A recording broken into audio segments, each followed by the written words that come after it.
Aku manggil Om Handi apa Pak Handi ya? Wis, Om Handi aja. Om Handi ya. Iya. Bukan Om Indra Lesmana gitu bukan ya? Enggak lah, itu masih jauh. Om Oki.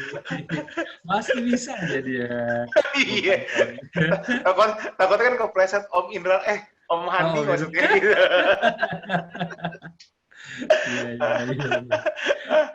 Aku Oke, Om. mulai ya, Om Handi ya. Oke, siap. Oke, Om Handi, terima kasih banyak udah hadir di episode yang ke-8. Ya, Sama-sama, kali Om. ini kali ini kita mau bahas dunia seputar yang punya bandara nih kayaknya nih. Gitu. Langsung aja kita panggil saja Pak Handi Heryudityawan, Vice President Corporate Secretary dari Angkasa Pura I. Testing.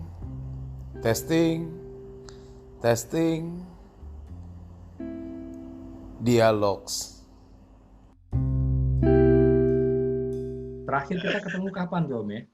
2017 ya? 19? 19 sempat Om, yang kita jalan pagi. Oh iya. Itu. Pas lagi ada acara ya, saya ke Banjarmasin, terus ada acara, benar. Alhamdulillah ya, sejak pindah ke Jakarta, karena kan di Balikpapan hanya 10 bulan waktu itu, dari Banjarmasin, Balikpapan. Oh nggak nyampe setahun ya, dipikir setahunan tuh Om. 10 bulan aja Om. Jadi 10 bulan ya? Ibaratnya kalau naik pesawat tuh touch and go dia. Jadi selesai ya kan, full stop ya. Tapi iya. Langsung pindah. Jadi sebutannya itu numpang transit ya lagi sebutannya ya. Iya.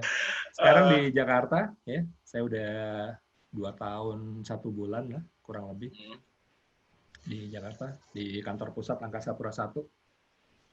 Gimana di Jakarta tantangannya lebih gimana?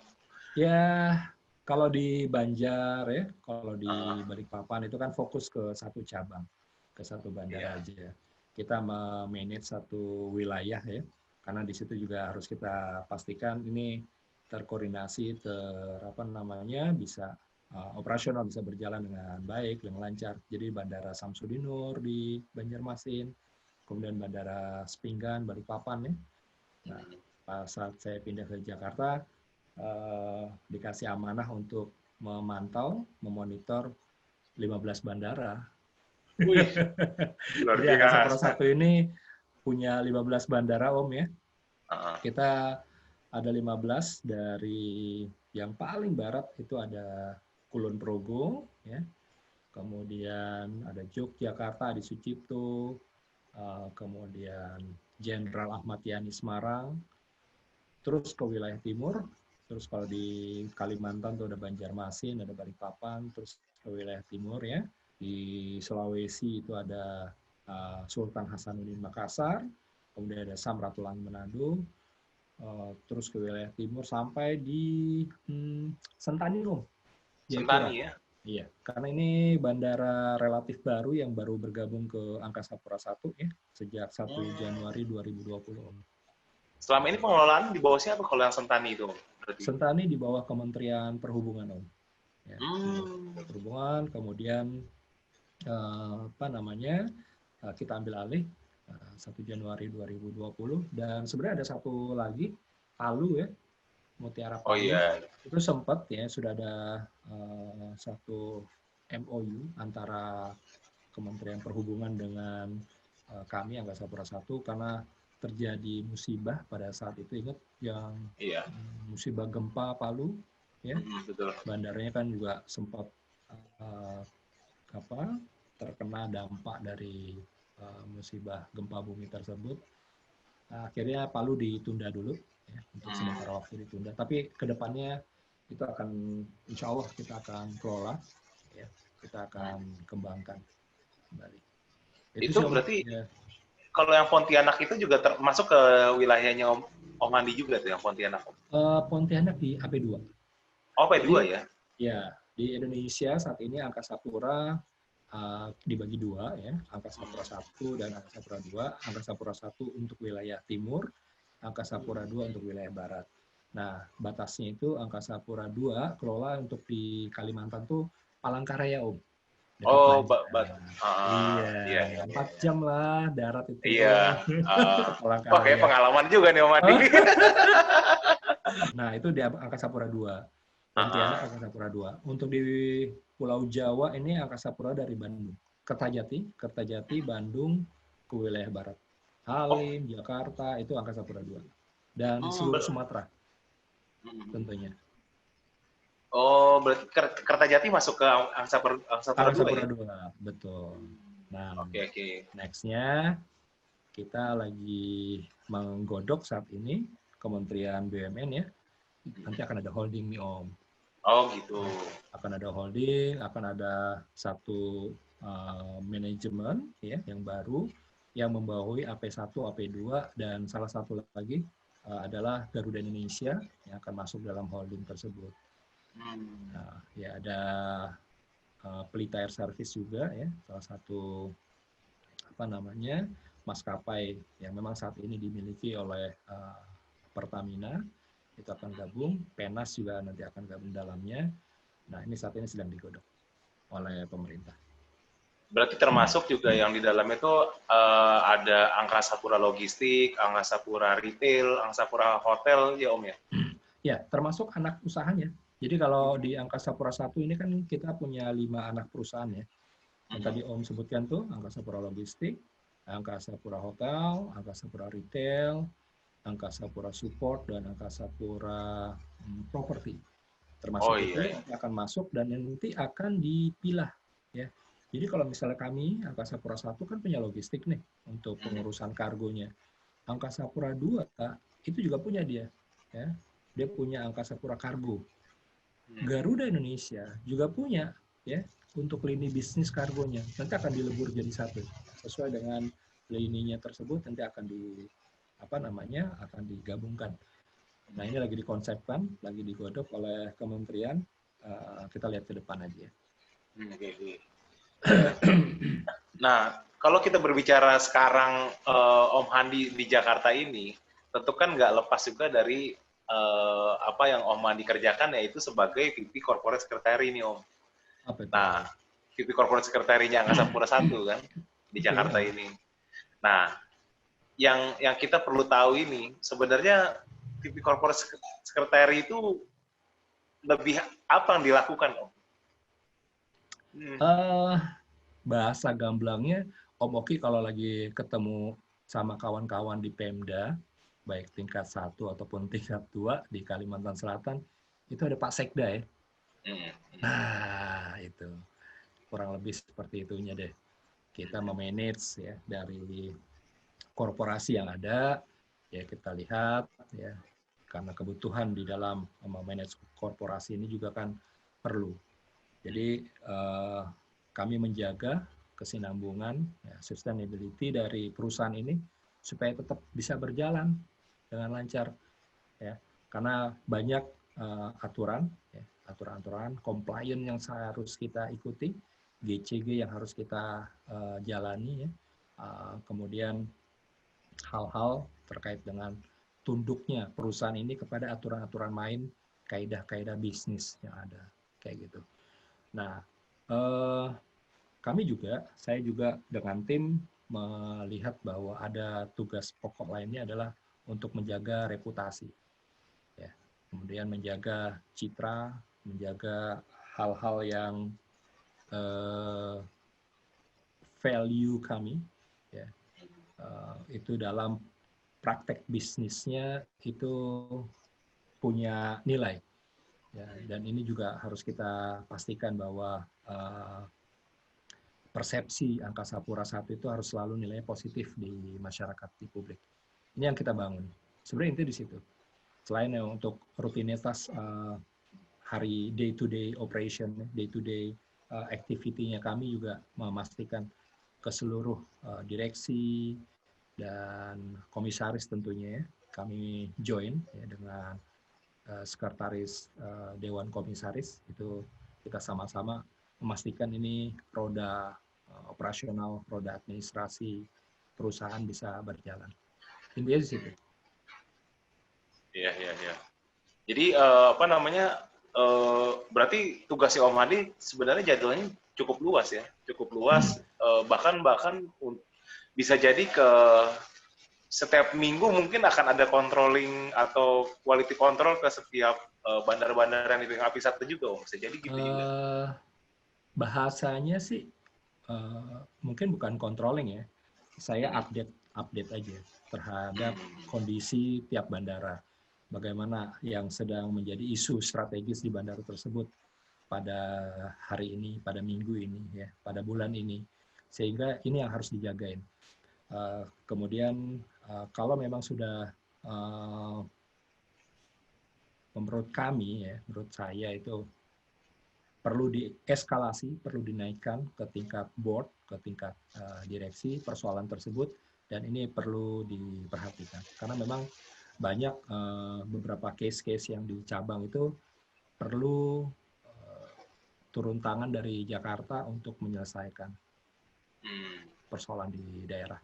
Seperti itu sih. Tapi intinya koordinasi aja, Pak.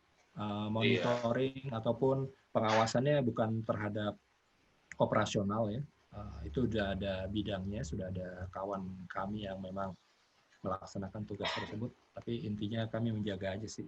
Kalau dari Korsek itu menjaga, memastikan bahwa operasional, kemudian menjaga reputasi, ya, hubungan pihak eksternal itu bisa terjalin dengan baik. Dan dengan GM tentunya ini juga karena kita peer satu cluster, satu level, ya saya berkoordinasi. Sifatnya seperti itu. Itu aja sih, Om. Iya.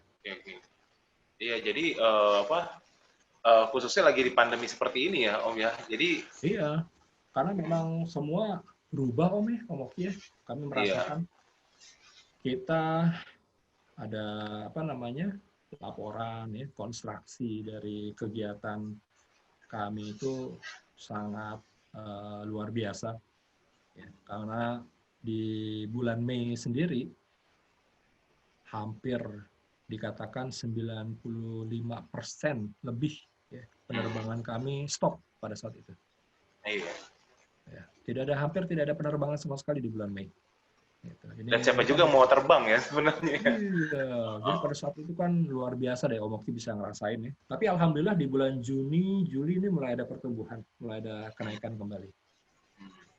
Yang aku lihat ini adalah datanya dari AP2 kebetulan. Yang dilihat dari bulan Juni ke Juli ini lonjakannya luar biasa ya. Maksudnya penumpang itu bisa sampai 143% lonjakannya. Okay. Yeah. Sedangkan kalau pergerakan pesawat itu bisa 65% kenaikannya. Ya intinya volume kargo itu meningkat juga 14% gitu Om. Di Bandara Suta juga meningkat. Nah, sekarang kalau Bandara AP1 sendiri itu bagaimana nih Om? Sama nih, saya juga punya data nih Om. Jadi di bulan Juni 2020 ya, jumlah penumpang kami dari 15 cabang itu hanya 648.000 Om. Di bulan Juli ya, yang baru selesai kita lalui kemarin, penumpangnya sudah 1.363.000. Jadi naiknya 110%. Nah, dari bulan Juni ke bulan Juli. Untuk pesawatnya ada data nih kami, sebelumnya di bulan Juni hanya 13.950-an ya. Kemudian di bulan Juli naik menjadi 21.900. Naiknya 57,4%. Nah, kemudian kargo juga naik sekitar 19%, ya, Juni ke Juli. Dari semula hanya 30,5 juta kilogram, ini menjadi 36,4 juta kilogram. Jadi nampaknya apa yang tadi Om Oki sampaikan di Angkasa Pura II dan juga di Angkasa Pura I, ini juga mirip-mirip gitu ya, Om ya? Mirip, tanda-tandanya juga mirip ya. Ini ada pertumbuhan nih. Dan kami berharap memang dari kondisi yang ada saat ini, data kami kan ada menyatakan gini, pertumbuhan pesawat sudah mencapai 37%, ya, 37% dari rata-rata normal, ya, rata-rata normal yang ada. Udah naik nih 37%, ya. Tapi penumpangnya baru naik sekitar 27%, ya, dari normalnya yang ada. Normalnya berapa sih? Karena dari data kami yang ada itu, kami rata-rata satu bulan itu menghandle sekitar 7 jutaan penumpang satu bulan. 7 jutaan. 7 Itu jutaan di penumpang. 15 per cabang kami. 15 cabang ya. 15 cabang kami satu bulan. Rata-rata di kondisi normal. Tapi kondisi saat ini memang jauh ya Om ya. Ya, memang turun kan. Sehingga di semester pertama tahun 2020 total jumlah penumpang kami baru 19,3 juta Om. Mestinya ya di 2019 itu udah sampai 38 juta Om.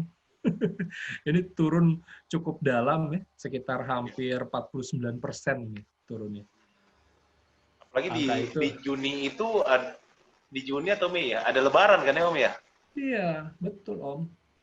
Itu momentum nggak itu nyenggol, bisa. iya. Momentum itu yang lepas di kami. Lebaran, kemudian anak sekolah ya liburan. Biasanya ini kan masa-masa peak season ya, di dunia penerbangan. Tapi kami justru mengalami kontraksi dari jumlah penumpang tersebut. Terus kalau untuk data pesawat juga turun 31% ya, semester 1 2020 dibanding semester 1 2019. Kargo ini juga sedikit turun ya, dari semula di 2019 itu 216,3 juta kilogram, ya, di 2020 hanya 204,5 juta kilogram. Nah, makanya nih, kalau data di kami, di kuartal kedua 2020 kita kontraksi kan, minus 5,3% ya. Walaupun di kuartal pertama 2020 masih positif 2,97%. 2,97% itu di dalam pertumbuhan kuartal pertama 2020 itu adalah yang terendah sejak 2001.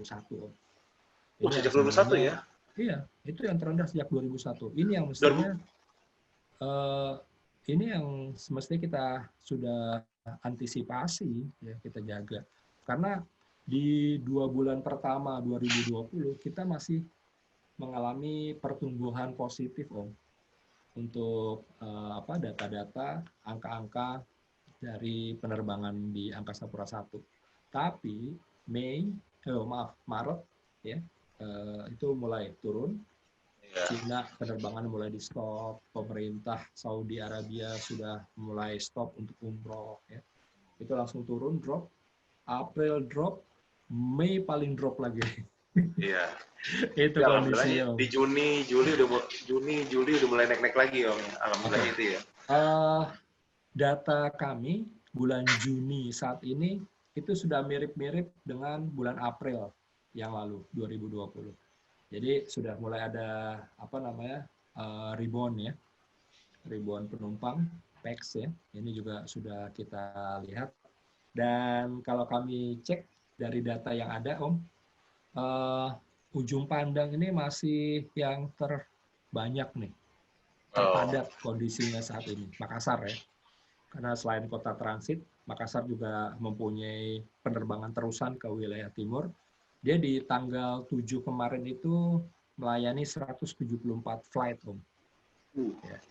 174 flight itu kalau dihitung-hitung hanya sepertiganya, Om, dari normal. Iya, karena normalnya Makassar itu melayani 450-an flight per hari.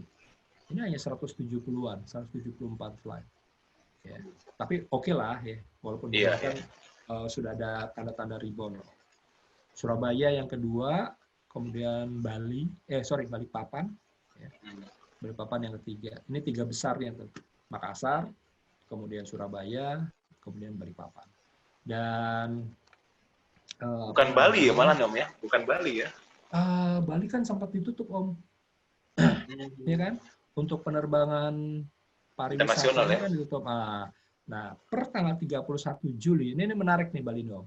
31 Juli, pemerintah setempat menyatakan Bali dibuka untuk wisatawan domestik. Nah, disitulah mulai nih Om, mulai bergerak nih penerbangan. Tanggal 31 Juli, 1 Agustus, 2 Agustus, 3 Agustus, terus sampai yang catatan kami sampai 5 Agustus, itu sudah ada pertumbuhan penerbangan Bali hingga 15-17%. Dari nol tadinya kan, dari tidak ada penerbangan, sekarang sudah mulai ada pertumbuhan 15-17% itu di Bali. Walaupun kita tahu Bali sebelumnya kan bandara tersibuk ya di Angkasa Pura I ya. Dia tiap hari ada sekitar 500-an take off landing pesawat. Iya. Bahkan ada yang internasional, bahkan mungkin ada yang pribadi juga ya kali ya Om ya. Banyak. Jadi memang di Bali itu mix ya, antara domestik dengan internasionalnya, hampir 50-50 lah ya. Jadi data yang ada di kami di tahun 2019 kemarin itu Bali 24 juta penumpang, terpadat, terbanyak ya penumpang di Angkasa Pura I. Kemudian sejak ditutup tidak ada penerbangan masuk ke Bali lagi, ya sudah otomatis drop semua. Tapi mulai tanggal 31 Juli, pemerintah Bali membuka untuk penerbangan wisatawan domestik, ya, untuk menerima masuk ke Bali, mulailah tumbuh bergerak. Nanti di September tanggal 11, penerbangan untuk wisatawan internasional. Bali mulai dibuka. Oh, mulai di internasional ya? Walaupun ya, belum semuanya kali ya, September. Om Andi ya? Betul Om. Jadi memang belum semuanya, tapi kita siap untuk menerima kedatangan turis internasional di tanggal 11 September itu. Iya, Saat ini pemerintah Bali juga sudah mempersiapkan ya mekanisme ataupun protokol yang ada juga protokolnya ya untuk menerima wisatawan internasional nanti. Karena kalau ini menarik nih Om, karena kalau aku kemarin ngobrol dengan yang di episode sebelumnya itu, Pak Ervi itu bilang dari segi wisatawan asing dari Australia, khususnya dari Australia itu belum mau membuka dan bakal mungkin sampai Juni atau Juli 2021. Benar. Jadi pemerintah Australia menyampaikan hal yang tadi Om Oki sampaikan. Jadi dia tutup, ya belum ada penerbangan untuk internasionalnya, termasuk ke Bali. Nah ini yang kita lihat menjadi satu tantangan. Karena kenapa? Memang wisatawan dari Australia ini menjadi motor favorit ya. Favorit di Bali. Ini Om. Iya. Nah, yang menarik lagi Om, dengan data-data ini, bagaimana dengan datanya maskapai Om? Apa Om Andi menyentuh nggak atau melihat nggak? Karena kan gini, kayaknya ini versiku ya. Aku lihat bahwa di Juni-Juli itu Angkasa Pura ada peningkatan, ada rebound lah gitu ya. Tapi kayaknya tidak berimbang dengan kondisinya airline gitu.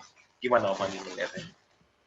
Oke, kalau kami kan menghitung dari seluruh pergerakan yang ada ya, dari maskapai 1, maskapai kedua, maskapai dan semuanya. Ya, baik itu pengangkutan penumpang, pengangkutan kargo, kemudian baik itu internasional ataupun domestik, baik itu regular flight atau irregular flight, ya, ataupun penerbangan militer, itu kami hitung. Nah, memang kalau dilihat dari kawan-kawan maskapai, kita diskusi juga ya bahwa sebenarnya juga dilihat bahwa mereka memang belum bisa tumbuh ya, seperti dalam kondisi normal, tapi memang sudah ada kenaikan dari jumlah penumpang yang terbang seperti itu Om. Jadi kita bisa lihat, saya kebetulan dari Bali kemarin ya, ada tugas di sana. Nah itu memang relatif masih sepi ya Bali.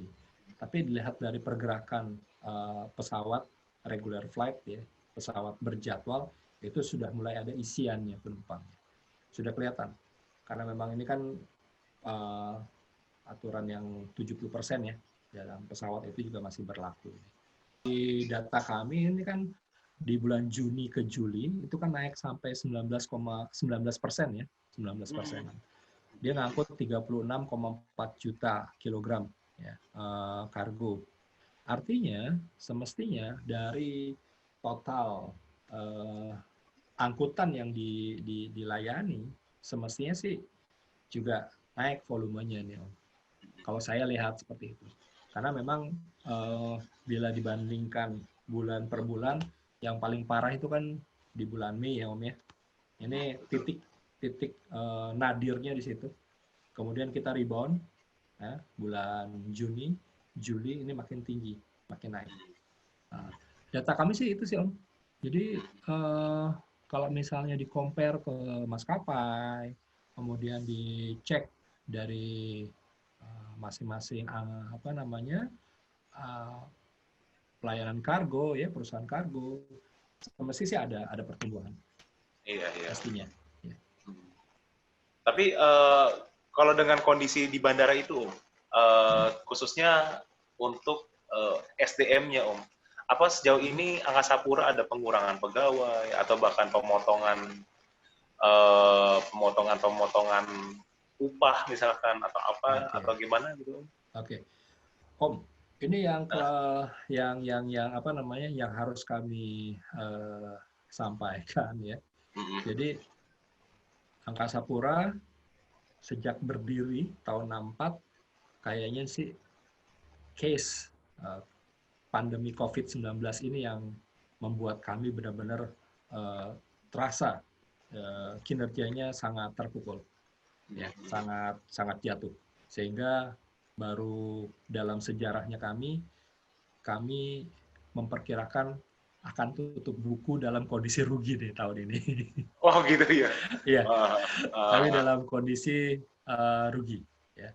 Karena kita sudah hitung, ya, kemudian sudah melakukan strategi untuk survive di masa ini dengan pemotongan berbagai macam biaya-biaya budget yang ada, tapi nampaknya itu belum cukup karena kita punya biaya operasional ya yang cukup tinggi ya, cukup tinggi, khususnya memang kalau pas dicek dilihat itu biaya depresiasi karena kita bangun pas banyak proyeknya kita bangun. Iya, itu. Ya? Betul. Om bisa lihat ada Banjarmasin baru selesai, Kulon Progo baru selesai, Makassar sedang jalan, Manado sedang jalan, Lombok sedang jalan, Ambon hampir selesai, Kupang hampir selesai, Biak juga hampir selesai. Jadi hampir seluruh bandara di Angkasa Pura I itu kita renov, kita perbaiki. Saya ingat kayaknya sih cuma Balikpapan yang memang masih relatif baru, relatif baru dan tidak dilakukan perbaikan ya, perluasan. Nah, pada saat kejadian COVID ini menerpa dan kita lihat bahwa kinerja kita juga terus mengalami tekanan, ya, penurunan. Kita sebenarnya ada 4 strategi waktu itu dari manajemen. Kita mengassessment, risk assessment. Strategi pertama, kita cek nih, apa-apa aja nih yang menjadi risikonya kita, potensi-potensi yang membuat kinerja kita turun ya. Yang ini harus kita ambil satu kebijakan. Kemudian yang kedua, kita lakukan posko untuk krisis ini. Kita siapkan ya, kita punya tim yang dia akan melihat day to day ya, menilai dari kejadian krisis atau kejadian COVID ini efeknya apa terhadap bandara-bandara. Kemudian kita juga yang ketiga melakukan survival strategi. Nah ini Om, survival strategi ini ya, ini kayaknya sih dari lebih condong ke masalah kondisi keuangan ya Om ya, terkait dengan ending cash balance-nya kita gimana ya, kemudian financial covenant-nya kita, karena kita kan juga punya obligasi yang harus kita penuhi adalah bagaimana financial covenant kita ya, kepada investor-investor kita, short term planning kita ya, bagaimana nih harus begini harus begitu dari sisi keuangannya, dan cash payment cycle-nya kita harus jagain supaya dari dana yang ada ini benar-benar kita manfaatkan semaksimal mungkin untuk operasional di bandara. Nah, ini Om, dan dari sekian banyak itu, sebenarnya kita juga mempunyai satu tambahan lagi, satu strategi untuk menjaga reduction cost-nya itu. Kita benar-benar pastikan, ya, yang non-esensial kita potong. Gitu. Kerjaan-kerjaan yang non-esensial, yang sifatnya tambahan, kita potong. Kita pastikan itu kita jaga, kita tunda dulu pekerjaan tersebut. Kemudian yang sifatnya kontributor terhadap operasional, kita juga potong, tapi kita sesuaikan, ya, potongnya 20 sampai 80%. Ya, kita sesuaikan tiap bandara, sesuaikan tiap segmen, mana-mana saja yang bisa dipotong. Kemudian yang accelerator ini juga kita pastikan Om, kita lakukan justifikasi budget tersebut, ya, kita potong sekitar 10-20% accelerator ini. Karena accelerator ini akan berkorelasi dengan operasional yang kita jalankan. Dan kita tahu operasional kita jalankan, ya harapnya ujung-ujung ada revenue untuk kita masuk. Yeah. Dan yang terakhir esensial. Yang esensial ini yang kurang dari 20% kita potong. Karena ini terkait dengan standar keamanan, keselamatan penerbangan. Ini yang kita jagain, dan ini paling sedikit yang memang kita sesuaikan saja dengan kondisi yang ada. Ini kondisi Om. Jadi kalau ditanya apakah ada pemutusan hubungan kerja, alhamdulillah sampai sejauh ini Angkasa Pura I masih terus ya menjaga untuk karyawannya yang ada. Kita tidak lakukan hubungan kerja. Kemudian memang kita menyesuaikan dari take home pay kita. Jadi ini mulai terasa ya. Jadi dari mulai level direksi, komisaris sampai level yang terendah bawah pun kita hitung kembali dan kita sesuaikan dari take home pay-nya karyawan Angkasa Pura. Nah, disinilah kita sebenarnya mau melihat bahwa sense of crisis yang ada, ya, ini juga dirasakan baik dari level tertinggi sampai level yang paling bawah di kantor kami, Om. Iya, iya. Wah, ini juga ya, menarik juga ya. Terasa Om, karena memang kita juga punya target kan ya, ada KPI yang harus kita penuhi dari kementerian, ya. Kan biasa tuh ya, di awal tahun kita kan menyampaikan paparan, ini loh target-targetnya, ya kan. Pada saat itu paparannya dalam kondisi normal.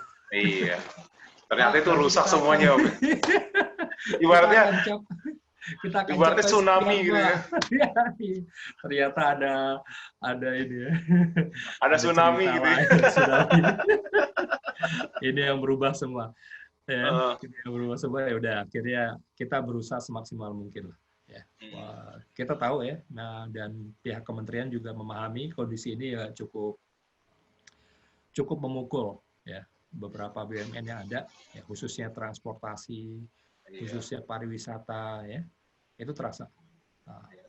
Tapi bagaimana dengan kondisi 15 bandara yang dipegang oleh AP1 dan banyak di situ bandara yang mungkin bukan baru renov lah ya, tapi dalam progres renovasi gitu. Keadaan kayak gini gimana, Om? Nah, akhirnya betul. Akhirnya kita menyesuaikan juga, Om, kondisinya. Kita mereview kembali ya hal-hal yang sedang dikerjakan, ya, khususnya bandara-bandara yang sedang dilaksanakan proyek pengembangan, sampai batas mana ya pengembangan itu bisa dilakukan di 2020 ini. Ya, ini tidak, tentunya kita akan koordinasi dengan kontraktor ya. Kita akan sampaikan kondisi seperti ini dan mereka memahami kok. Dan hampir 50% dari capex kita itu kita turunkan untuk tahun ini. Oh, iya. Nah, aku mau narik mundur nih sedikit nih, Om Andi. Kalau kita tadi berbicara dengan pembangunan bandara gitu ya. Nah, Om Andi ini adalah orang yang menjadi bagian permulaan pembangunan bandara di Kalimantan Selatan. Dalam hal ini di Syamsuddin Nur nih, Om Andi. Jadi ibaratnya kalau ada stempelnya Om Handi nih kayaknya di Kalsel nih. jadi momen sejarah nih Om Handi.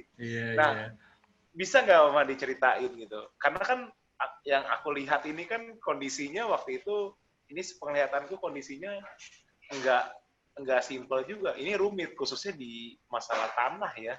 Ada yang tumpang tindih, ada yang tidak bisa diselesaikan atau yang hal-hal lainnya gitu. Nah, bisa nggak Om Andi ceritain Om Andi? Apa sih kesulitan dan tantangan selama waktu itu tuh Om Andi? Om, itu kan ada Om Oki juga ya, ngedorong-dorong, ayo Om Andi, ayo Om Andi. semangat gitu ya. Iya.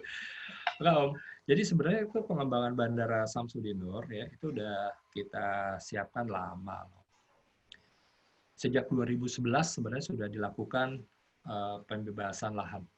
Artinya kalau 2011 dilakukan pembebasan lahan, ini kan perencanaannya pasti bisa 5 tahun sebelumnya.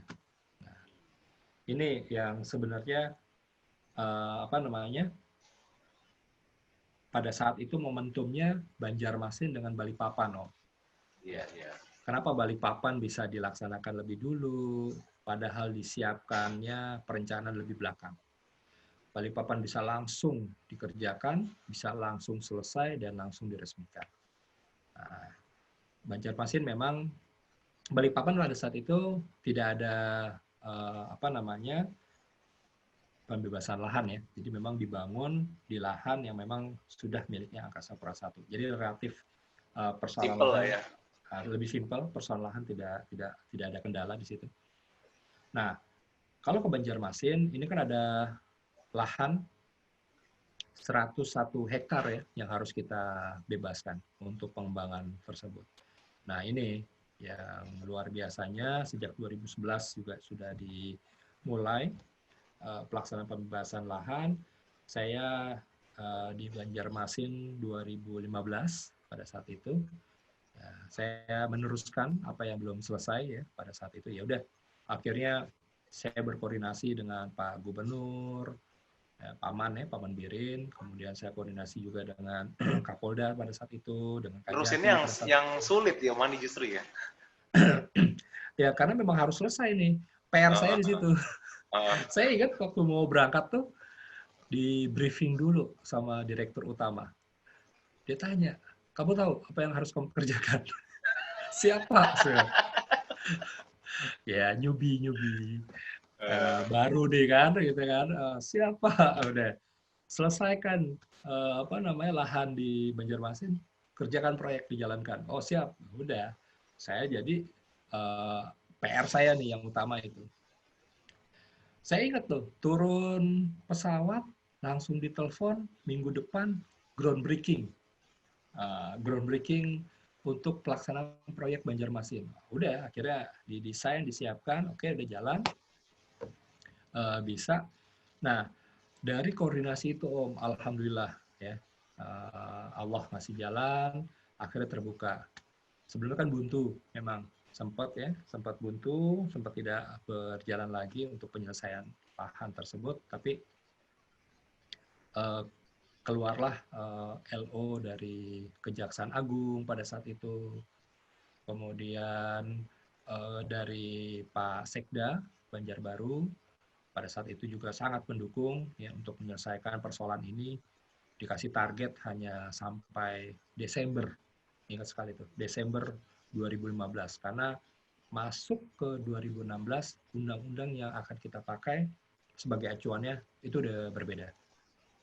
Nah itu, tim kami maraton dengan Pak Sekda Banjarbaru pada saat itu untuk menyelesaikan, kita merekap apa-apa aja tanah-tanah yang memang menjadi yang harus diselesaikan pada saat itu.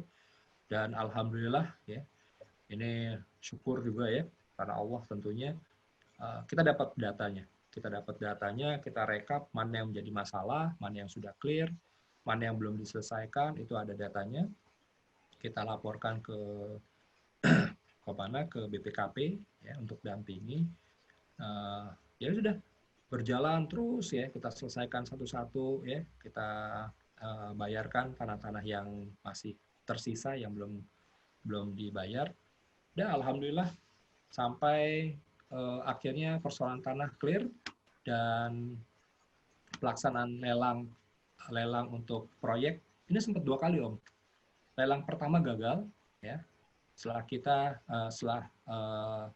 site visit dari calon-calon yang akan bidding untuk pelaksanaan proyek tersebut, melihat ternyata masih ada kendala di tanah. Tapi setelah saya sampaikan bahwa persoalan tanah sudah clear, sudah selesai, maka di 2017 pada saat itu dilaksanakan lagi untuk pelaksanaan pelelangan ulangan ya, untuk pelaksanaan pekerjaan proyek. Alhamdulillah ini lancar. Ya sampai alhamdulillah dibangun akhirnya. Dibangun ya. Dalam proses pembangunan saya sampaikan sudah selesai, ini tinggal prosesnya aja. Saya pindah ke Balikpapan. Dan kesedihan itulah terjadi tuh. Iya. Dadakan dong waktu itu ya. Iya. Iya, kayaknya ini aku lihat juga kayaknya mungkin direksi mengutus Om Handi untuk menyelesaikan kondisi ini. Aku ngebayangin juga karena Om Handi ini tipikal orang yang mau turun tangan, yang mau memang bertemu dengan orang, yang paling utama itu senyumnya itu. Gitu. Aduh. Senyumnya itu yang luar biasa gitu. Jadi karena menghadapi orang-orang khususnya di daerah Kalsel kali ya. Iya. Karena nggak bisa dengan yang 100% keras gitu. Gitu nggak bisa. Harus memang kayaknya memang pilihan yang tepat ya Om Handi waktu itu untuk menyelesaikan pekerjaan ini Om kayaknya. Makasih Om. Udah bahas dari data, dari hal-hal apa yang sedang dilakukan, dari hal-hal apa yang mesti dilakukan juga akhirnya, yang mungkin sampai plan B, plan C-nya mungkin gitu. Nah, untuk setelah pandemi ini Om, ini walaupun kita juga nggak tahu ya, pandemi ini banyak yang bilang awal 2021 bahwa vaksin sudah bisa disebar, ada yang bilang. Tapi ada juga di sebuah negara menargetkan mungkin Juli 2021 boleh baru membuka diri apa segala macam. Nah, kalaupun memang ini 2021 ini pandemi ini selesai Om, jadi ada langkah-langkah apa Om yang akan Angkasa Pura jalankan Om, khususnya Angkasa Pura 1? Oke, Om, tadi yang sudah saya sampaikan ada 4 strategi itu, kayaknya sih masuk ke rebound strategi. Karena kita lihat ya, jadi menghitung ulang ya, kita melihat ulang dari kondisi yang ada. Jadi kita riset kembali nih. Tiap-tiap bandara kita riset kembali strateginya dia, targetnya dia, sasarannya dia, termasuk profil dari PEX yang ada di mereka ya, seperti apa. Harus di riset ulang Om. Karena kita tahu kondisinya udah berbeda. Kita nggak bisa pakai data-data yang sebelumnya. Kita nggak bisa pakai data-data, wah dulu saya begini. Ya itu dulu dalam kondisi normal. Sejak Mei, di mana penumpang kita hampir 0, ya, itu kita riset kembali, kita melihat kira-kira hal apa yang menjadi satu pertaruhan ke depannya, ya, untuk kita bisa kembali, ya, kontrak kembali. Baik dari sisi operasional, dari sisi layanan, tentunya dari sisi revenue-nya Om. seperti itu. Nah, rebound strategi ini yang sebenarnya sudah dicanangkan oleh direksi kami, ya. Kita lihat bahwa dengan adanya COVID ini kita menjadi lebih efisien, kita lebih efektif terhadap pemakaian dari resource-resource yang ada. SDM yang ada, akhirnya kita juga bisa menghitung ulang kebutuhannya. Kemudian dari cara kerja kita, dengan Vicon seperti ini, kita bisa rapat dalam satu hari 3, 4, 5, ya kan? Dalam menyelesaikan satu persoalan. Dulu mungkin sulit hal itu dilakukan, tapi hal ini menjadi satu hal yang lumrah, seperti itu. Kemudian yang tadinya kita harus pakai kertas, sekarang nggak pakai kertas sudah, ya, paperless deh. Udah semuanya di riset ulang, ya, kita usahakan ada keunggulan biaya, ada keunggulan pengeluaran yang kita jadikan acuan, patokan. Namanya cost leadership. Nah, cost leadership ini yang sebenarnya sudah ditanamkan oleh manajemen Angkasa Pura I, oleh pimpinan kami, supaya ini terus berlaku, ya, berjalan walaupun kondisi pandemi ini sudah lewat, ya, sudah berlalu gitu. Tapi dari situlah kita sebenarnya melihat bahwa keunggulan dalam sisi biaya itu bisa berkompetisi kita ke depan, baik dari sisi lingkungan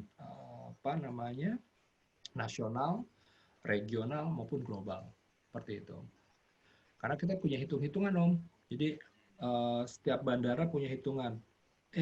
Bandara A, income per pax lo berapa sih, gitu kan? Income per pax. Jadi revenue yang kita dapatkan dari satu orang penumpang yang ada di bandara tersebut. Kita bisa hitung. Kita punya itu. Terus income per meter perseginya, ya, dari luasan komersial areanya yang kita sewakan. Berapa sih dapatnya? Itu bisa kita hitung. Dan kita tahu. Jadi next-nya ke depan kita bisa melihat targetnya bagaimana. Ya. Di situ, Om, sebenarnya. Karena yang perlu dijaga adalah pastinya bahwa bandara ini kan adalah pintu gerbang, ya. Bandara ini adalah simpul untuk menyambungkan satu daerah, ya, daerah dengan daerah lain, pusat dengan daerah, ya, di seluruh Indonesia. Nah, bandara ini harus selalu open, harus selalu terbuka sebenarnya. Itu aja sih, Om. Iya, kebayang kalau misalkan bandara tutup, penerbangan tidak ada, ya mungkin bukan ekonomi dari bandara dan pariwisatanya aja yang rusak, mungkin ekonomi lain akan rusak juga. Om Andi, gitu. Betul. Kita lihatlah bahwa contohnya pariwisata. Pariwisata ini bisa menyumbang sekitar hampir 25% dari pertumbuhan ekonominya Indonesia.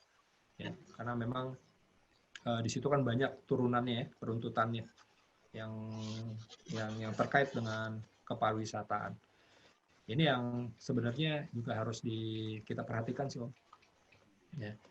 Karena ya kita harus memastikan lah ekonomi kita jalan, ya. Indonesia juga bisa terus tumbuh, ya. Karena kayaknya sih semua negara di dunia ini saat ini sedang berlomba-lomba nih. Bagaimana dia bisa keluar dari krisis pandemi ini. Krisis kesehatannya dan krisis ekonominya. Seperti itu. Iya. Oke, Om Handi, sebelum aku tutup, ada nggak closing statement atau mungkin ada informasi dari Om Handi atau dari Angkasa Pura yang kira-kira bisa disampaikan ke penontonnya dialog nih, Om Handi? Oke, Om Oki, makasih kesempatannya. Ya, memang kondisi saat ini kita tahu, kita sadar bersama pandemi membuat ekonomi Indonesia cukup tertekan, ya. Di kuartal kedua kita sudah minus 5,32%. Tapi percayalah, dengan semangat tentunya, dengan optimisme kita bisa bangkit, kita bisa tumbuh kembali. Kita on track, ya. Banyak data, banyak survei menyatakan bahwa Indonesia ini menjadi 3 besar, ya, yang akan kembali rebound negara ini. Ya, jadi optimisme itu yang harus selalu ada. Ya, jadi kita harus sukses rame-rame, kita harus sukses sama-sama. Ya, itu Om. Siap. Om Andi, terima kasih banyak atas waktunya dan juga informasi dan juga update-update-nya dari Om Andi. Aku rasa ini bakal bermanfaat banget ya, khususnya dari segi ekonomi, dari segi pariwisata, bahkan dari segi semua aspek sih sebenarnya Om Andi, karena memang balik lagi bahwa bandara itu adalah pintu gerbangnya di setiap wilayah ya Om Andi, bahkan pintu gerbang Indonesia juga ya, gitu. Ya, Om. Sekali lagi terima kasih banyak Om Andi atas waktunya, dan untuk yang nonton juga sampai ketemu lagi di Dialogs episode selanjutnya. Thank you. Sama-sama Om.